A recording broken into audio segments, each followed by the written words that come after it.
Good morning, everyone. As I'm taking the revision of chapter number 1 of Indian Economic Development, Indian Economy on the Eve of Independence.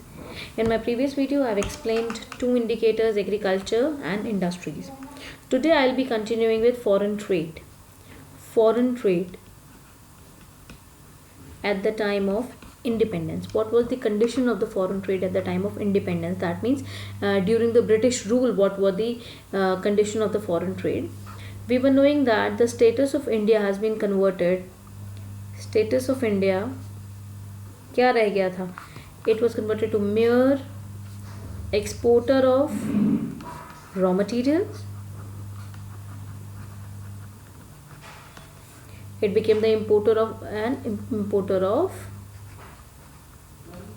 finished goods, and that finished goods were brought from Britain. तो Britain, हमारे यहाँ से raw material Britain में जाता था उनकी industries के लिए, कोई टैरिफ नहीं लगता था, सस्ते में वो लेते थे और हमारे यहाँ पे और सस्ता करके हमारे यहाँ पे फिनिश गुड्स को वो यहाँ पे बेचते थे, so that they can capture the whole market. हमारी हैंडीक्राफ्ट इंडस्ट्रीज़ को भी ऐसे ही इन्होंने ख़त्म किया. तो इंडिया जो है अब एक्सपोर्ट और इम्पोर्ट का जो कॉम्पोजिशन था वो बहुत ज़्यादा बैकवर्ड हो चुका था, बिकॉज हम लोग इम्पोर्टर ही रह गए थे. हम बाकी और चीज़ें हम एक्सपोर्ट भी नहीं कर पाते थे, राइट. दूसरी चीज़ हमारी कह सकते हैं कि हमारा जो ब्रिटिश गवर्नमेंट का था उनका मोनोपोली कंट्रोल होने लग गया था हमारे एक्सपोर्ट और इम्पोर्ट पे. वो टैरिफ सिस्टम जो उन्होंने स्टार्ट किया था वो इस तरह से स्टार्ट किया कि हम लोग कहीं और बेच ही नहीं पाते थे, कि हमारा जो एक्सपोर्ट और इम्पोर्ट है it was restricted to Britain. सिर्फ ये नहीं कि हम सब ब्रिटेन बेचते थे, बट मोर देन हाफ, आधे से ज़्यादा जो फॉरेन ट्रेड है वो हमारा रेस्ट्रिक्टेड होता था ब्रिटेन में. रेस्ट हम कहाँ पे, जो बचा कुचा होता था वो हम करते थे चाइना में, पर्शिया एंड सेलोन. अब ये कौन कौन सी कंट्रीज़ हैं? पर्शिया है ईरान, अब इसका नाम चेंज होकर ईरान हो गया है. सेलोन है श्रीलंका, कि श्रीलंका, ईरान और चाइना के अंदर हम लोगों का जो है ट्रांजैक्शन होता था. बाकी हमारा जो ट्रांजैक्शन है वो इधर होता था, हमारे जो पर्शिया और सेलोन के अंदर. इसके बाद अगर हम देखें कि जो हम लोग एक्सपोर्ट करते थे दूसरी कंट्रीज़ के अंदर, तो उससे भी जो हमें बेनिफिट मिलता था, बेनिफिट इन द सेंस जो भी पैसा हमारे पास आता था उसका भी बहुत ज़्यादा मिसयूज़ किया गया. एक्सपोर्ट सरप्लस का misuse of export surplus. Now what is export surplus? Export surplus is when we do the trading with other countries, foreign countries, so much of money we get, right? Huge cost we bear, and that the amount which we get after the export, that was used by the Britishers on their own administrative works, for their war purposes. They have not bought any essential commodity for that money. हमारे India के लिए कुछ भी better नहीं किया था उन्होंने, ठीक है. तो हमारे एक्सपोर्ट सरप्लस को उन्होंने मिसयूज़ किया. दैट मीन्स इसको आप बोल सकते हो drain of Indian wealth. Drain of Indian wealth, हमारी जो वेल्थ थी, जो पैसा हमारे पास आ रहा था वो उन्होंने नाली में बहा दिया. नाली में बहाने का मतलब क्या है? उन्होंने उन चीज़ों पे लगाया जो किसी काम की नहीं थी, हमारे भले के लिए, हमारे डेवलपमेंट के लिए, हमारी जो एसेंशियल कोमोडिटीज़ हैं उसके ऊपर कोई भी पैसा उन्होंने नहीं लगाया. तो this was the condition of foreign trade. When we talk about demographic condition,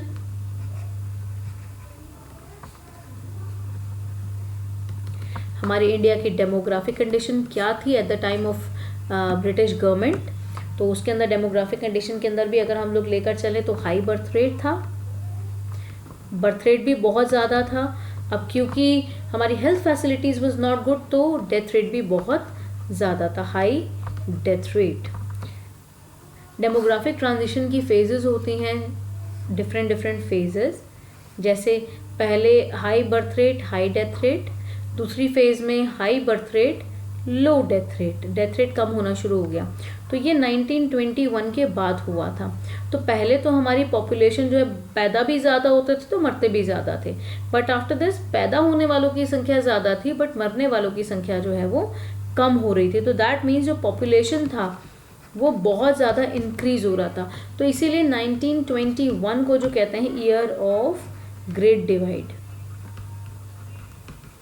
ये 1 मार्क के क्वेश्चन में आ जाता है कि ईयर ऑफ ग्रेट डिवाइड 1921, ये फर्स्ट ट्रांजिशन के बाद आता है, फर्स्ट फेज के बाद in the second phase, right. तो फर्स्ट स्टेज में हमारा high birth rate high death rate, second stage में जो है हमारा high birth rate low death rate, less हो जाता है थोड़ा सा। तो eight the time of British rule हमारा बर्थ रेट और डेथ रेट दोनों बहुत ज़्यादा हाई थे। इन्फेंट मोर्टालिटी रेट कि कितने बच्चे हमारे यहाँ पे 1 साल के होने से पहले ही मर रहे थे पर 1000 चिल्ड्रन, वो भी हमारे यहाँ पे बहुत ज़्यादा था due to less health care facilities, health care facilities अच्छी नहीं थी। Literacy rate was very low, सिर्फ हमारे यहाँ 16% लोग जो हैं पढ़े लिखे थे, और उन 16% में भी कंपैरिजन करें उस टाइम पे तो हमारे यहाँ लेडीज़ जो हैं, फीमेल जो हैं, वो बहुत ही कम पढ़ी लिखी थी। मेल उसमें उस 16% में भी फीमेल कम थी और मेल ज़्यादा थे। लाइफ एक्सपेक्टेंसी भी उस टाइम पे कम थी because of lack of health facilities. हमारे पास लाइफ एक्सपेक्टेंसी भी उस टाइम पे बहुत कम थी। हमारे यहाँ पे लोग बहुत ज़्यादा टाइम तक ज़िंदा नहीं रहते थे, तो 32 ईयर्स बोला जाता है कि उस टाइम पे 32 ईयर्स तक ही वो रहते थे, राइट।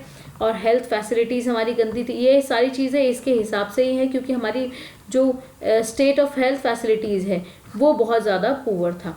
जब हमारी हेल्थ फैसिलिटीज़ बहुत ज़्यादा पुअर थी तो हमारे यहाँ पे कोई चीज़ अच्छी भी नहीं थी, लोग मर भी बहुत ज़्यादा रहे थे, लाइफ एक्सपेक्टेंसी कम थी, इन्फेंट मोर्टालिटी रेट ज़्यादा था, मेटर्नल मोर्टालिटी रेट ज़्यादा था, पॉवर्टी इतनी ज़्यादा थी कि जो उनके पास बेचारों के पास पैसा होता था वो तो उनका वहाँ निकल जाता था कि अपने सेहत को ठीक करने में निकल जाता था और फिर भी ठीक नहीं हो पाते, तो वाइड स्प्रेड पॉवर्टी बहुत ज़्यादा थी। तो हमारे यहाँ पे ये जो डेमोग्राफिक कंडीशन है उस टाइम पे बहुत ज़्यादा ख़राब थे क्योंकि गवर्नमेंट ने कभी, ब्रिटिश गवर्नमेंट ने कभी भी हमारे डेमोग्राफिक चीज़ों को ठीक करने की कोशिश नहीं की थी। Next is occupational structure.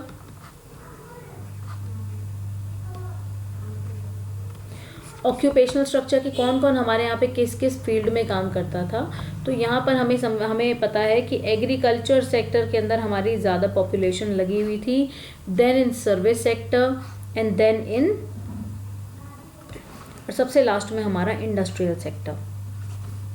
लेकिन हमने ये तो बोल दिया कि एग्रीकल्चर सेक्टर में सबसे ज़्यादा पॉपुलेशन हमारी एग्रीकल्चर सेक्टर में थी, लगभग 70 to 75% एग्रीकल्चर सेक्टर में थी। और अगर हम बात करें तो इंडस्ट्रियल सेक्टर में सिर्फ 10% के आसपास थी और इसमें 15 से 20% के आसपास थी सर्विसेज के अंदर। लेकिन हमारे रीजन के हिसाब से भी अलग अलग तरह की पॉपुलेशन थी, रीजनल वेरिएशन थी। जैसे हम बात करें जैसे इन मद्रास प्रेसिडेंसी, मद्रास प्रेसिडेंसी हो गया जिसके अंदर स्टेट्स आते हैं तमिलनाडु, आंध्र प्रदेश, केरला एंड कर्नाटका, बॉम्बे, वेस्ट बंगाल। इन तीनों में इंडस्ट्रीज में लोग ज़्यादा काम कर रहे थे या फिर सर्विसेज में, ठीक है। यहाँ पे एग्रीकल्चर सेक्टर कम था क्योंकि यहाँ पे एग्रीकल्चरल लैंड भी कम था, तो एग्रीकल्चर सेक्टर कम था। But when we talk about Punjab, Rajasthan, Orissa, यहाँ पर एग्रीकल्चर सेक्टर के अंदर लोगों की ऑक्यूपेशन ज़्यादा थी, इंडस्ट्रीज़ में और सर्विसेज में कम थी। तो डिपेंड करता था अलग अलग रीजन पे भी कि कहाँ कहाँ पे ज़्यादा काम हो रहा है और कहाँ कहाँ पे कम काम किस चीज़ का हो रहा है। ये था हमारा ऑक्यूपेशनल स्ट्रक्चर और सबसे लास्ट में था हमारा इंफ्रास्ट्रक्चर।